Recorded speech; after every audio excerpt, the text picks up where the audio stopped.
Hello प्यारे दोस्त, आप लोग के लिए कुछ चीज लाई हूँ। आप लोग ने सुना होगा एक माँ ने जुड़वा बच्चे को जन्म दिया है, लेकिन ये नहीं सुने होंगे एक गाय ने जुड़वा बच्चों को जन्म, एक गाय ने 2 बच्चों को जन्म दिया है, 2 बछड़ों को जन्म दिया है। एक बाछी है, एक बाछा है। आप लोग को दिखाने जा रहा हूँ स्पेशली।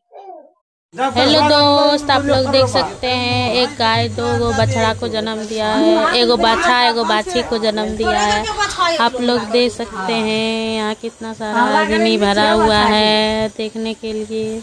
बहुत ही क्यूट है, देख सकते हैं।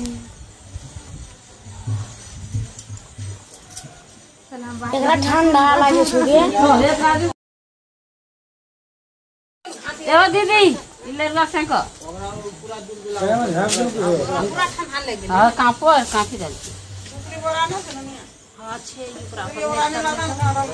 अभी काफी दल